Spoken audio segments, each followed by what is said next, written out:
आज हम पढ़ने जा रहे हैं क्लास 8 का चैप्टर नंबर 1, जिसका नाम है एग्रीकल्चरल मैनेजमेंट। तो एग्रीकल्चरल मैनेजमेंट होता है एग्रीकल्चर को मैनेज करना कि खेती करने के लिए हमें किन किन चीज़ों की ज़रूरत होती है और किस प्रकार खेती की जाए। तो शुरू करते हैं। सबसे पहले एग्रीकल्चर क्या है उसी के बारे में जानते हैं कि science that deals with the growing of plants and animals for human use is called agriculture. यानी कि साइंस की एक ब्रांच जिसके अंदर पौधों और जानवरों को पालने का, मनुष्यों के यूज के लिए जो पाले जाते हैं उसी को खेती कहते हैं, एग्रीकल्चर कहते हैं।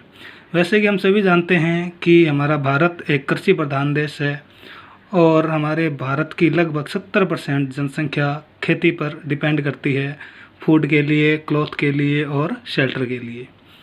खाना यानी फूड जो कि हमारे जीवन के लिए बहुत ज़रूरी है, इससे हमें एनर्जी मिलती है और शरीर की वृद्धि और मेंटेनेंस करने के लिए बहुत ही काम आता है। तो फूड हमें अधिकतर पौधों से प्राप्त होता है, ज़्यादातर बाकी एनिमल से भी हमें फूड प्राप्त होता है। तो हम बात करते हैं क्लासिफिकेशन ऑफ क्रॉप, यानी फूड क्रॉप जो कि हमें मिलती है उनके यूज के आधार पर उनको कितने भागों में डिवाइड किया गया है।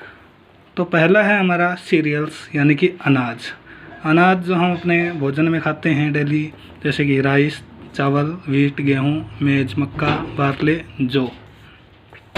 उसके बाद है पल्सेज यानी दालें, जैसे कि पीज, मटर, बीन, सेम, सोयाबीन, लेंटिल।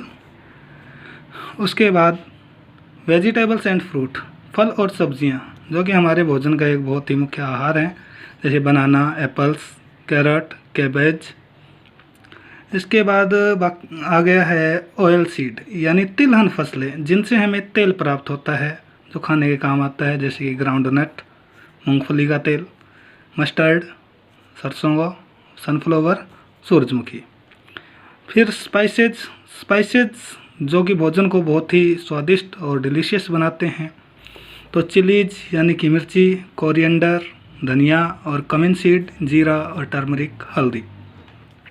इसके अलावा बाकी जो क्रॉप बच गई उनमें मेडिसिनल प्लांट यानी औषधीय पादप जिनसे हमें औषधि प्राप्त होती है, एंड फूडर और चारा जो कि हम एनिमल्स के लिए यूज करते हैं।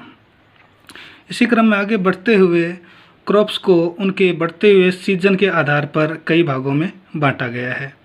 मौसम के अनुसार फसलों को बांटा गया है।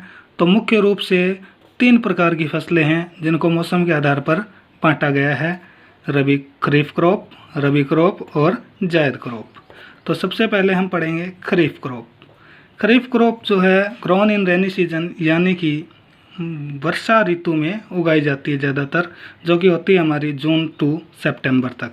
यानी जून से सितंबर के महीने में खरीफ की फसलें उगाई जाती है और इनको harvested in the month of September and October, और इनको सितंबर या अक्टूबर के महीने तक काट लिया जाता है। खरीफ क्रॉप के एग्जाम्पल हैं जैसे पेडी, धान जिसको हम चावल भी बोलते हैं, मेज, मक्का, राइस, सोयाबीन, ग्राउंडनट और कॉटन। ये सभी खरीफ की फसलें हैं जो कि हमें रेनी सीजन में उगाई जाती हैं और सितंबर तक, अक्टूबर तक काट ली जाती है।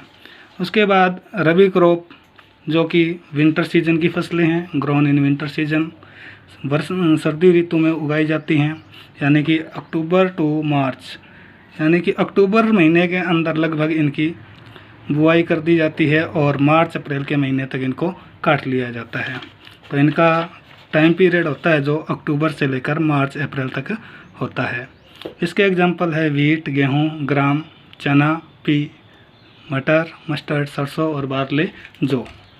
इसके बाद है जायद crop grown in summer season, यानी ये ग्रीष्म ऋतु में उगाई जाती हैं। जब गर्मी की ऋतु आती है, बहुत ज़्यादा गर्मी पड़ती है, उस टाइम जायद की फसलें उगाई जाती है मार्च अप्रैल से लेकर मिड जुलाई तक। इस मौसम में ज़्यादातर खीरा, ककड़ी, तरबूज ऐसी फसलें उगाई जाती हैं। मूंग, वाटरमेलन यानी तरबूज, कुकुम्बर, खीरा, गार्ड, लौकी, बिटर गार्ड, करेला, ये सभी फसलें जायद की फसलें कहलाती हैं। तो इनका जो सीज़न है वो समर सीज़न है, मार्च से लेकर मिड जुलाई तक के सीज़न में इनको उगाया जाता है।